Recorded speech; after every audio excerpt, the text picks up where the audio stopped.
All right, hello everybody. Let me just adjust my business here. Actually, I can just go over. And what we're going to do is we're going to, like last week, we're going to talk about this amazing speed chess championship business that's been going on. And, my whole life, well, not my whole life, but much of my life, I've spent in, let's say, admiration and befuddlement at Hikaru Nakamura's blitz skills. It's just been, for a long time now, it's been a thing hard to understand. And it's almost like the kid. When I say kid, I mean he's obviously a little older now, but I knew him when he was a kid. Didn't ever even think like it was, I do a lot of chess teaching. And, part of the drama as a chess teacher, especially when you're teaching young, talented kids, is just to get them to slow down, and that has nothing, as a teacher, it has nothing to do with your own chess skills. It has to do with, tricks and how do you get them to slow down? And a lot of times you can, and then they oftentimes become very strong players. And then the thing with Hikaru, right, is the kid never slowed down, as far as I can tell. And sometimes I think he plays better when he plays blitz chess than he plays real chess. He did learn to slow it down a little bit, to at least compete at the highest levels. But it was always clear that he was going to be either the very best at blitz or, second or third best at blitz. And I've never understood where that came from. Obviously, we in the chess world, we thought he was misspending his youth and talent by playing blitz games like just 24/7 on the old ICC. And somehow that did work for him. It's unimaginable still to me. Anyways, today, what are we going to do? Oh, I blew it over here, guys. Hold on. It's been a long day. I got done with another one where you guys can watch. That was my Grandmaster's Choice. And so I'm just going to do a little title here. Naka beats So. You can see my vast professionalism. Recently I was referred to as a tech grandpa, and I'm starting to just own it. I'm not very good with the technology. I'm okay with it though. I'm just learning to embrace it. In any case, so what I'd like to do today is just review this semifinal that went down between Hikaru and Wesley. Last week, I looked at Hikaru's amazing, just spanking of Fedoseev, and then what we did last time was we looked at the games that were the 5-5 games. By 5-5, I just mean, 5-1. I'm going to ruin my business here again. If we go down here. Actually, you can probably see it here. So you get 5-1, 3-1, and 1-1. You can't see it that well. I'm terrible as a tech grandpa. Anyways, what we're going to be covering today is the 5-1 portion of this event. And look at that. I already screwed up the thing again. So we're going to be looking at the 5-1 portion of things. And tech grandpa's really bad at this stuff. I need to move the screen sometimes. It's just, you don't even want to know about my technical problems. Anyways, we're going to look at the 5-1. And as for my own self, what I'm interested in, like with Fedoseev, is to see how Naka does it. And this match was much closer, ended up being decided by 1 point. And I guess Naka's now the favorite. And it's so weird what's going on with Naka now, right? He's turned into a celebrity on Twitch. People are loving that dude. And why? It's because he's the one person, there's maybe more, but he's the one who does it the best, where he can talk and beat people down at the same time. And that's what I mean. I don't think he was ever thinking. He was always just making instant decisions. And, right, so befuddlement. And part of tonight's inquiry is for Jesse to understand and maybe explain how he's doing it. Doubtful I'll be able to explain it, but I'm really going to try. So we're just going to go through these games in order, the 5-1 games, and see how it all went down. So let's just start with the first one. This is a draw, and let's see how it went. Okay. Yeah, this is an ancient variation.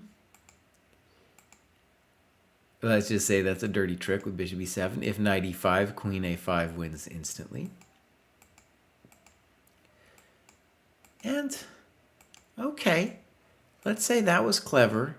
And maybe white has, well, this typical Ruy Lopez position.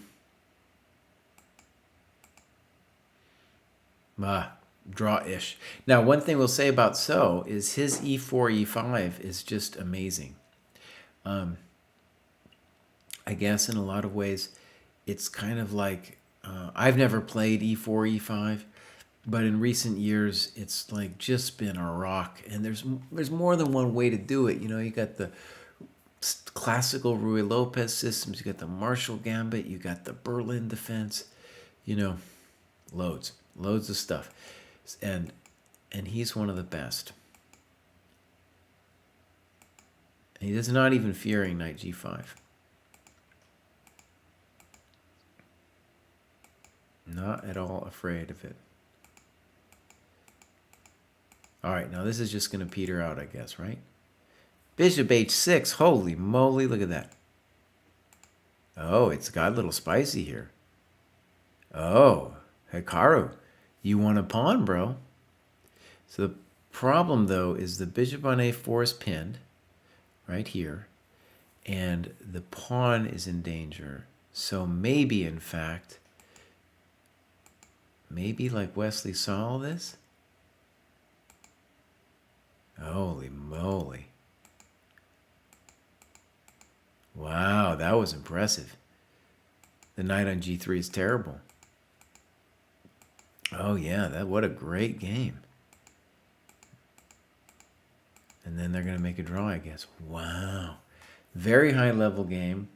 And so if we go back, like one of my questions is, let's go back to that bishop h6 moment. You know, I don't understand these Ruy positions.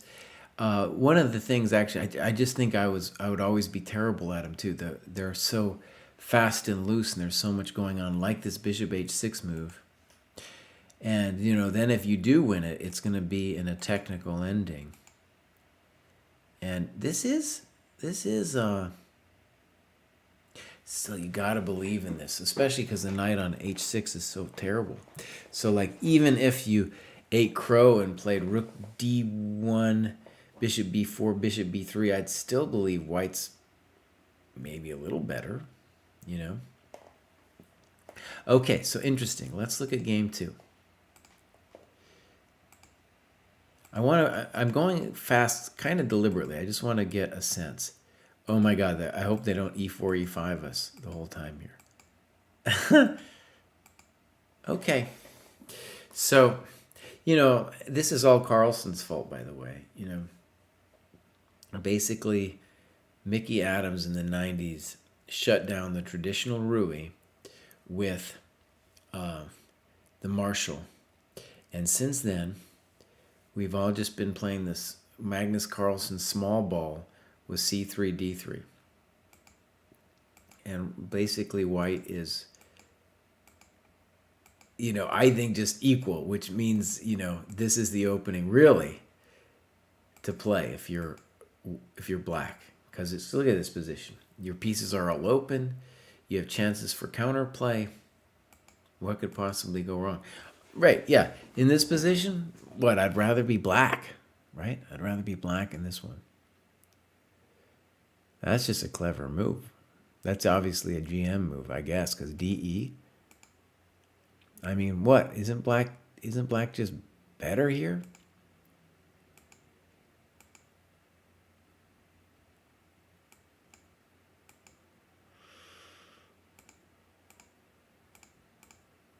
Nice move. Nice move, Hikaru. Rook a6. Defending any garbage on f6. Developing the bishop on c8 where it stands. That's just good chess. Okay. Also good chess. Uh-oh. Uh-oh. Uh-oh. And now we're going to peter to a draw. So look, actually, that was amazing. I missed it too. In this position, he probably felt he was doing phantasmal. And in fact, knight d5 is a big problem.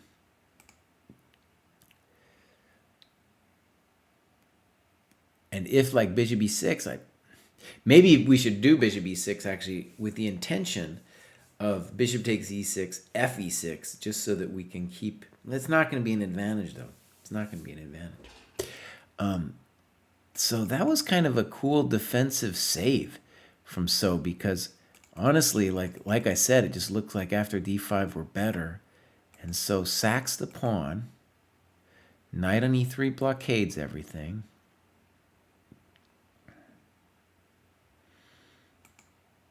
Natural. And now, right, if you play bishop e6, you're going to lose the f5 square. And with a5, Hikaru's, I mean, it's genius level. He's intending this c5 move. And then I think it's all over for the initiative here. Very impressive game. You know, let's just say, I mean, yeah, there's this. I'm reading about Fischer now. I am John Donaldson's new book, and Fischer was, especially when he was like late teens, talking smack, man, talking smack to everybody, and you know, especially saying things like you could take down any woman player, giving her knight odds and stuff, and he might have been able to do. And one of the things that I wonder is, like, I guess Hikaru could beat me with, you know, a couple minutes on his clock. I don't know why I would doubt that, even though I've done well with him in classical chess. Part of it is I really think the kid, some people are going to be offended I call him a kid, but I think he doesn't think. He just plays these moves instantly, man. That's my, and it befuddles me, like I said. All right, let's go to round 3. Okay, so this one Wesley wins. We're going to have an e4, e5 extravaganza here tonight.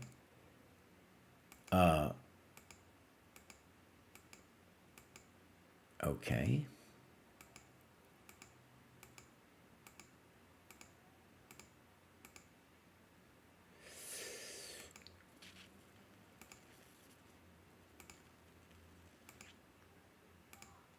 Looks pleasant for black. Yeah. But you know, these positions, well, okay. At least white has to come up with a move here. Like, you can't do bishop d2 because of de. So there'd be like, maybe you just play h3. Okay, knight f5.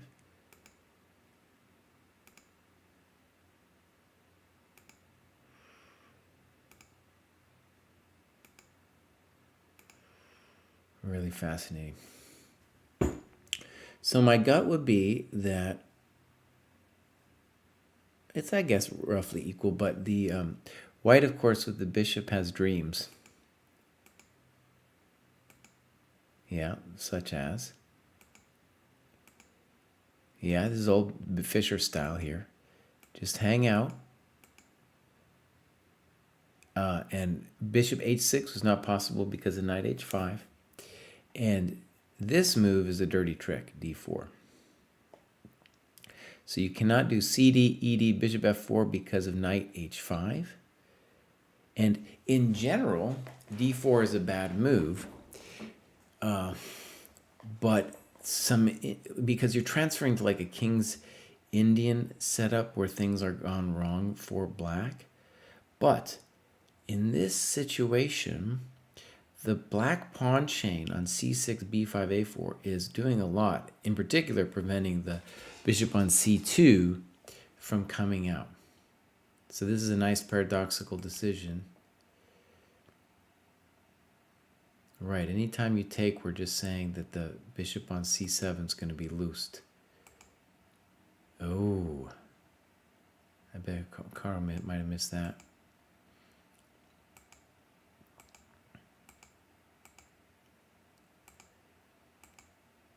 Okay, really interesting. So White needs to play bishop b1 to a2. Can he do it? He says, no, I can't.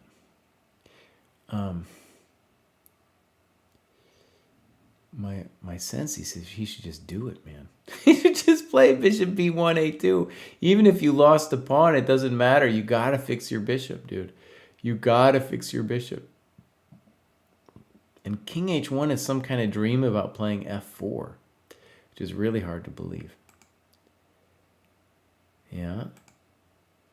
Oh, yeah, I don't like this. I think these dreams are dangerous for his health. Oh, now we're going to get the e5 square. Oh, thank you very much. So now maybe I'm missing something as to why you cannot, like obviously White's, a little bit of pressure, but king h1 trying to play for f4 really doesn't seem right to me. Maybe there's something just tactically wrong with bishop b1, a2, but especially in a blitz game, like fix that pawn, you might live, You might live. So this just looks like either lost or clearly worse, I would say. All right, there. And now the bishop can't come because our rook went away.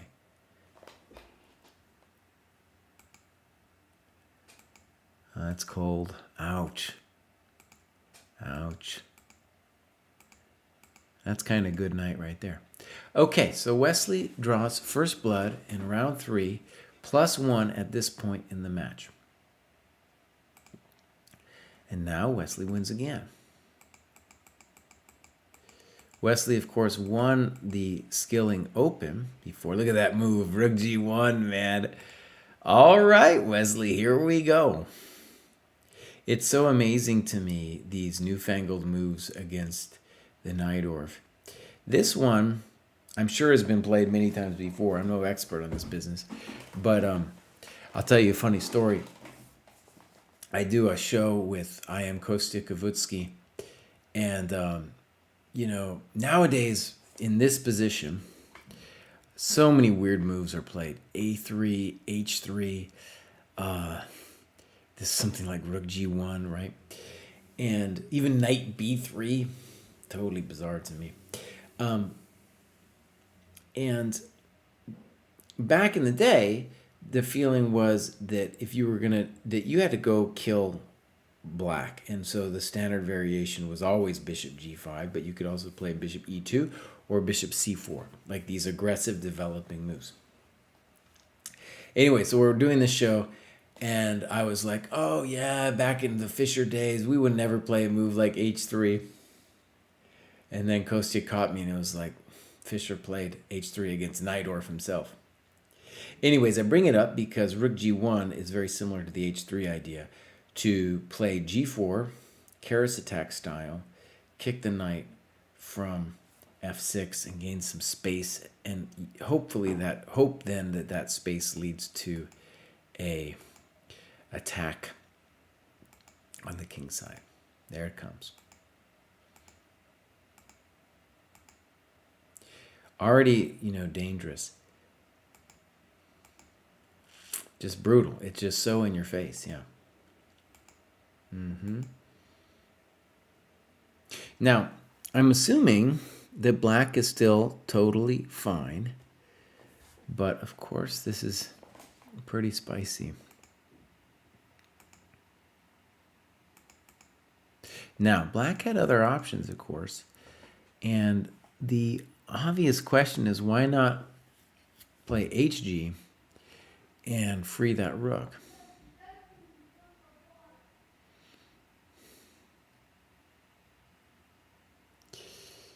I admire the way Wesley did this, because we're just going to leave our king there for a while and then see what happens next. Even a move like g6, honestly, maybe it's even theory, but still, you're just like going to wait and see how he responds. And I guess the notion with this be Hikaru saying, look, I want to just castle, and then my rook will have the f file. Okay, so I think I understand that. Right. Now, was that really necessary? I feel like in the olden days with Fischer, he always wanted to play knight c4. And maybe there's something dramatically wrong with that. But with knight b3, I think it's a big deal that we give white really the light squares, in particular c4. Okay. Maybe he missed that move. And now we just have the light squares galore. Okay. So now I think we got to say white is something like clearly better. Yep. Old school. Old school.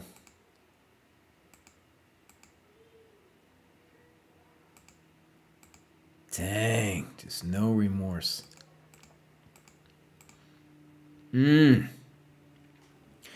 See, this is an example where these guys are playing moves in blitz games that are probably higher level than your common loser like myself. Like, for example, in this position, if I'm white, I would be worried that he is going to survive with a move like Queen G7. And I'm not looking at the score, so I don't know exactly what he did, but I'm just telling you my instant thoughts. And definitely if I was playing a blitz game, I'd be like, oh, aren't I going to lose this after Queen G7? So I'm missing something. Yeah, I don't get it, dude. Okay, let's see what happened. Queen G7. All right, pause. Pause. What did Wesley find here to hurt him? Queen H1? Maybe you do Queen H1. Oh, maybe. You could do, okay, this is interesting. If you do Queen H1, maybe the guy can get away with Rook G6 because there's Bishop G5 check at the end. And on Queen H5, I'm not sure what the threat is, you know? Let's see what happens. Queen H3.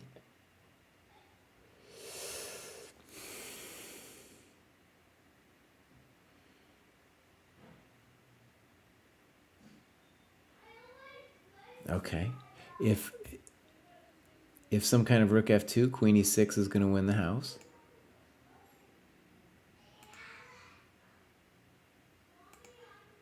Dude, this is not clear. Who knows what's happening? I was saying, let me just go back a second. Just in general, I want to say that white is doing fantastic here and that black really doesn't have any counterplay. And so this decision to play Bishop H6, probably just intuitive. But then Bishop D8, and honestly, it looks like Hikaru's on top.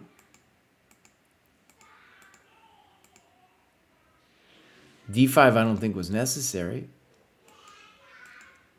but it looks all right.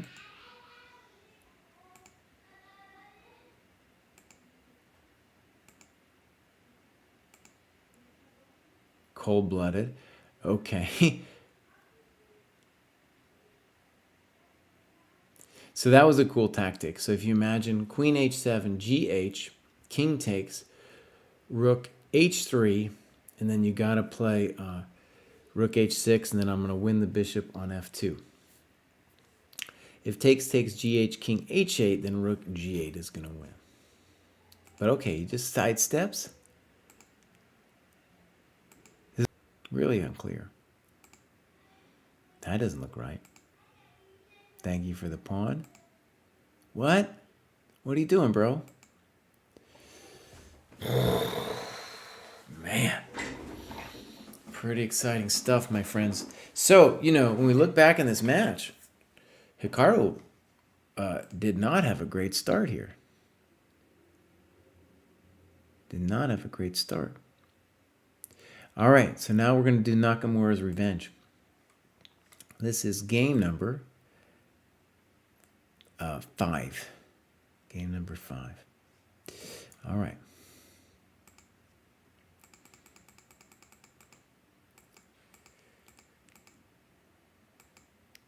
All these little piddly Carlsen moves, man. And these positions do just great for black, you know? Like, he has so many choices of how to play these things.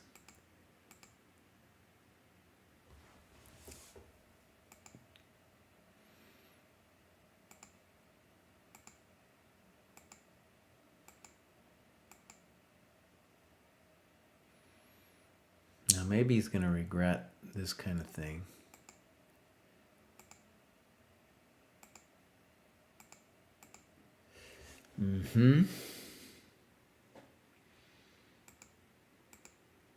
Nice. So let's just say the obvious thing. Wesley's queen can't partake in the attack on the white king. So really, if Hikaru can open the G file, he's going to win. It seems hard to stop him. And that's a sad concession, because now the rook can just go back. Now here's the interesting, well, for me it's an interesting question. What is the actual, is GF, I guess? He could have also, yeah. Rook G1 might be a, you know. Once you play Bishop G4 though, then white again has the full light squares. Nice move. I think on AB, dude's just going to hang out on the light squares, play King B1. Does it anyway. Thank you very much. Uh-oh. Oh, that was cold. That was cold. So now if knight F4, Hikaru has GH. That's really nasty. Now I think it's gone. It's got to be gone now. No, that's it. Beautiful game from Hikaru. Wow. Like I said, as a blitz player, maybe none better. Maybe none better. All right. You know, so funny. I think Hikaru always resented Fabi for taking the limelight from him in U.S. chess, and he always, you know, his little nibble on Fabi was that he couldn't play rapid or blitz that well. It's definitely true. Not on Naka's level with that kind of stuff. All right, here we go. Next round. So Hikaru's just like, yeah, I can. The thing about blitz, right, is you can get a slightly worse position. This position, by the way, is hundreds of years old. They analyzed this to death back in the day. And like, right, maybe white has a small edge here. Actually, I bet it's the kind of thing the computer will say that white is much better. Uh-oh, here we go. Uh-oh.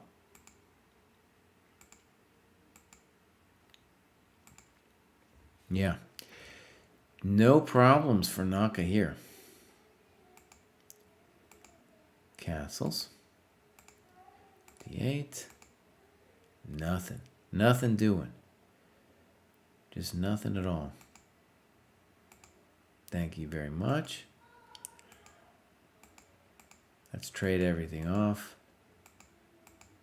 He has to be careful not to become worse here. Yeah.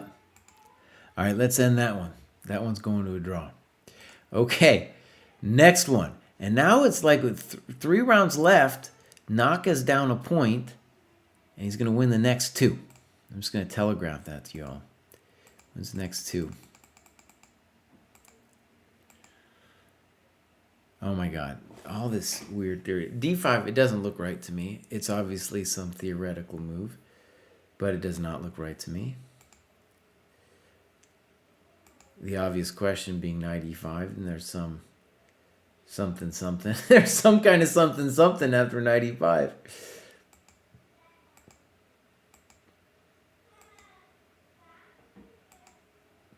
Naka didn't even bite. An A5? That's some highfalutin chess, my friend. I don't know what you're doing over there with A5. I don't have a clue.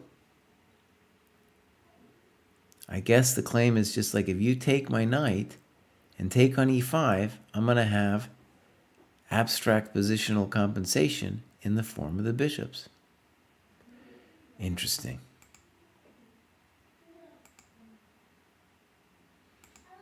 One kind of cool thing, actually, that Hikaru doesn't bite, like maybe the computer would want to bite, but the knight on C6 is black's terrible piece, and the bishop is beautiful on B5, so, you know, I don't want to do it. He's just going to play B4 and get a nice position. Oh, that's smooth positional style. Oh, yeah, now white's a little bit better. Very impressive positional play. Positional play. Amazing. Okay, let's check this out. Oh, smooth. Okay. More smoothness. Okay, interesting decision. So that, we take that way. Very nice transformation of the position. Like I said, you guys, this guy, he's playing a blitz at a level, you know, if you saw this in some GM game, you'd be like, oh, this is really interesting what he's doing. And I think we got to say that black is in clear trouble now. This wasn't tactics. This was like Hikaru doing some positional jiu-jitsu. Ouch. Nice.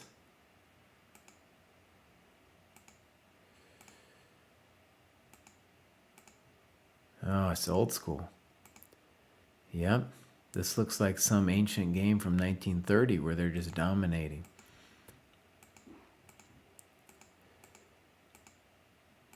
Yep. Thank you very much.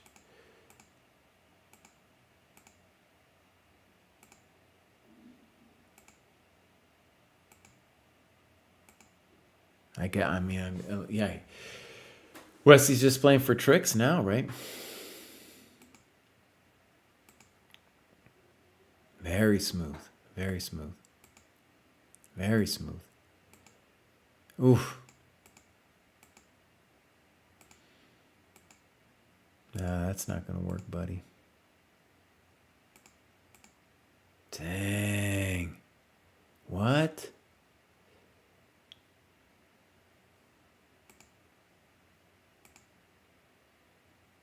What?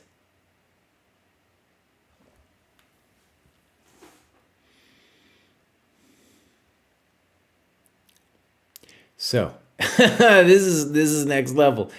If knight d5, rook c8, king f8, there's bishop c5. Now, it's not over. It could go knight d5, rook c8, knight f6. But the problem is the pawn on h4 is also toast. So the domination is actually kind of real here. And my bishop is amazing. Wow. So Hikaru, at least it feels like he lost control in here. And maybe it was even on this move. But despite the fact that he lost seemingly control, his structure is so much better. And maybe it's already gone, man. Maybe it's already gone. All right. Yeah? Right? Okay, so we're going to see if Hikaru can convert in this kind of hectic, I'm sure it was a time scramble. Yeah? Mm-hmm. Man, it might actually be gone here.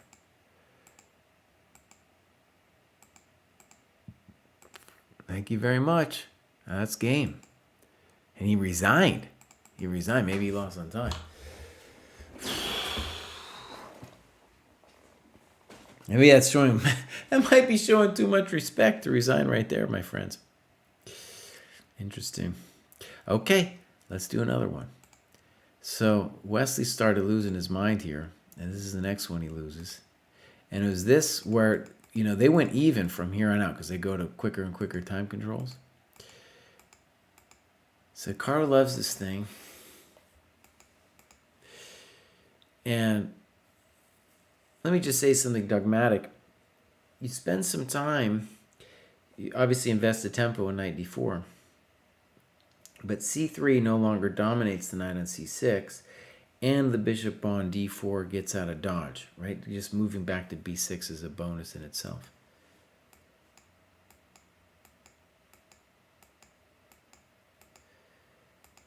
Both these guys love their a5 move. And my sense now, actually, when I was a kid, these h6g5 things, they were kind of like frowned on a little bit, like you're weakening your structure. But now it's so common. And in a lot of ways, it's reminiscent of the Capablanca winner game, or winner Capablanca. Capablanca was black, where the bishop on g3 doesn't get out. There, it's totally entombed because there's the pawn on g2 is on f3. There's no way to get out. But it's still a case where the bishop is poor over there. And so, right, I think bishop g5 is questionable from Wesley. Yeah, this is not the position you want against Naka. Nope. I guess knight h5, I'm going to guess, was also a move for him. Dang. So now bishop d2 with the intention of bishop g5, but now that dream is gone because the knight's in the way. Oh.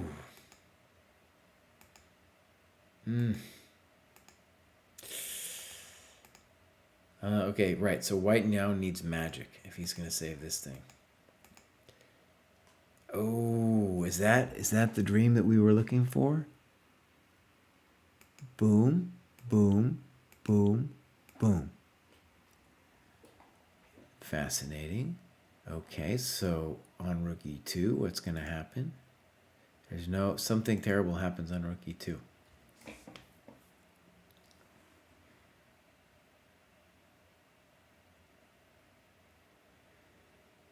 And I think the answer, wow, this is actually a very interesting position.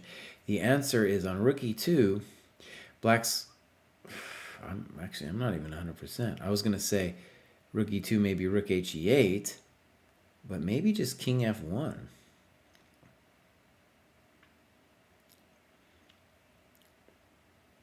This is what I'm talking about. This is like next level tactics here. So let's just take stock. White is up a pawn. His king is in the bucket.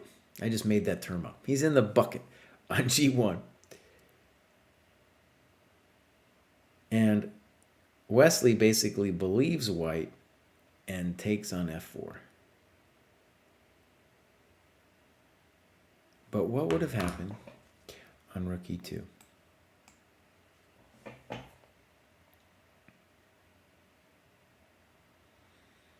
Maybe it's actually, I think it is. It's as simple as this.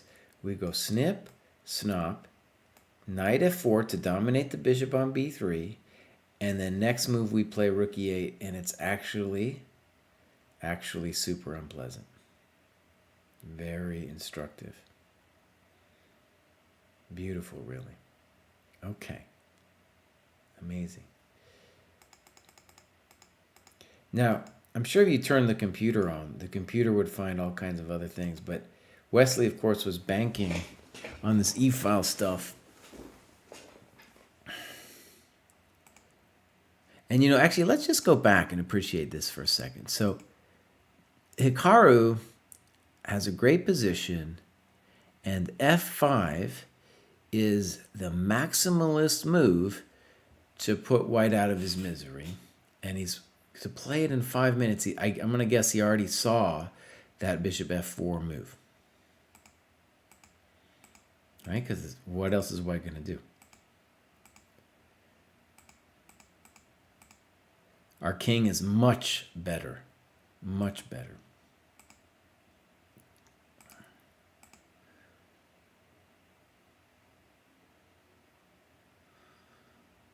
I'm wondering if I got this wrong too, because in this position, let's say the obvious. Black could have taken on e6. In which case, we are going to do something, I assume. There's more than one move here. Bishop g5 is a move.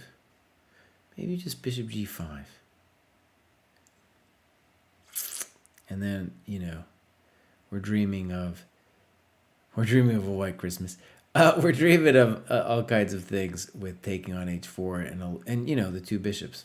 I still kind of think black might be better there. Maybe Hikaru is rook e5, because I don't want to play rook f8.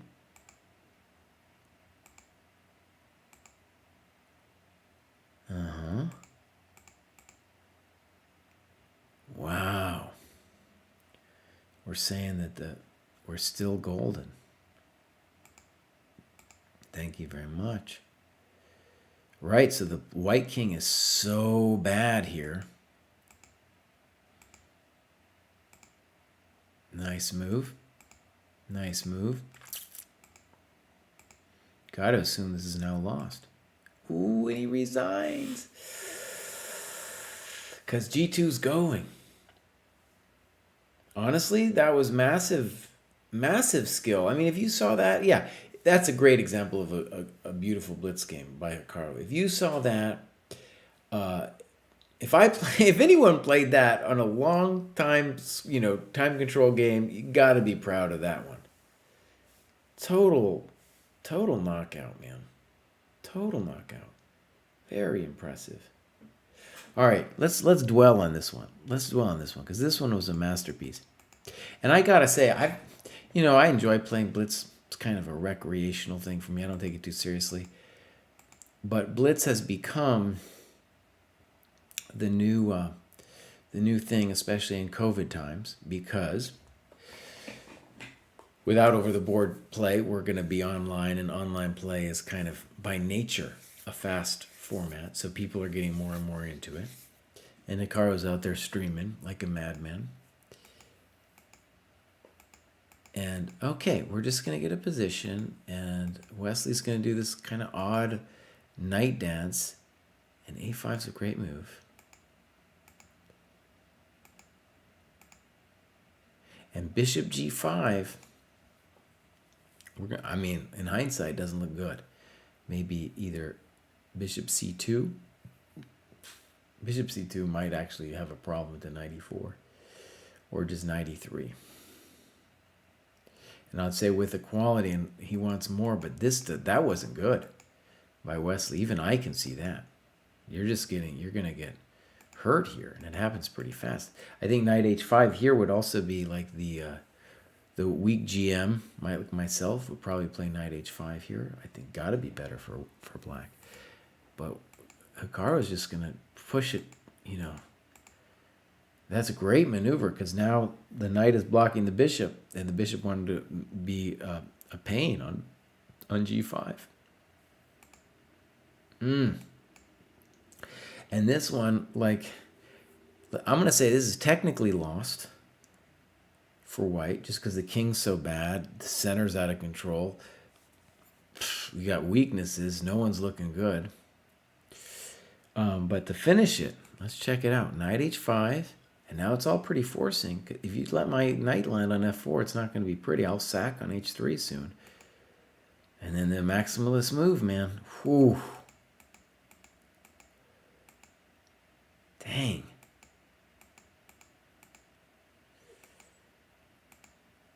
Now, let me just say, so for my weak-minded chess, I would have felt a little bit like maybe I was winning before, and maybe I feel like now I've lost the thread a little bit. So, especially if I got to play a move that feels a little bit passive, like that. Okay, first question. There might be other questions too, but couldn't dude have played rook ae1 here?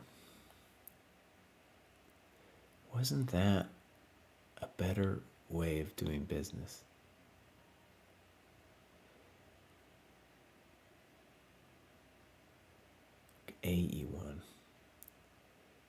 Seems like it's at least more testing.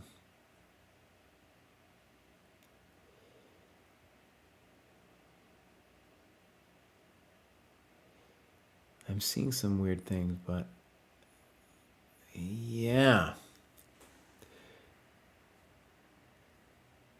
That's not clear. At least not as clear to me. And one of the things I'll say about Hikaru is a lot of times I've seen him in analysis and end games too, and he'll just be like, "Oh yeah, that's winning." Now a lot of times he just says stuff, and it's just like, "Dude, you're talking, you're just talking." But sometimes it's like, "Oh yeah, he actually understands on an intuitive level why this is a terrible thing." I'm just gonna stare at it a second. It's been a long day. Let's just see here. Do I understand this thing? I do not have the computer turned on. I'm not interested right now in the computer's evaluation because I just want to see, like, what do I see? Now, rook d1 makes sense too because you're denying knight d3 and you're saying, okay, if you take on e5, buddy, then at least my d file will be open.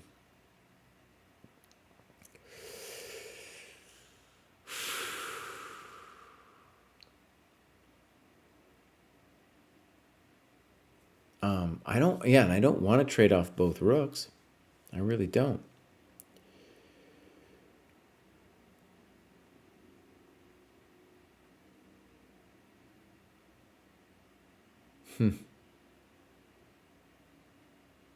This week GM doesn't see it, dude. This week GM does not see it. It's so hard to move the knight because of the pawn on d5. You could still believe in black because the white king is so terrible. But it's just hard to see how he makes progress. I'm going to go back, okay? I'm not going to even turn the computer on. But I'm going to go back and say this probably was incorrect, that Hikaru let all this happen. Probably. At the very least, I thought he was winning before, and after rook AE1, I don't have any clarity of what's going on. I turned off on my chess 24. I think I turned off my computer. I turned it off. All right, I'll show the computer analysis. Let's see. What does it say? Yeah, it says white's better, my friend. It says white's better. So at least I was correct on that. And rook AE1 is the only move after which white is better. Okay, turn it off, buddy.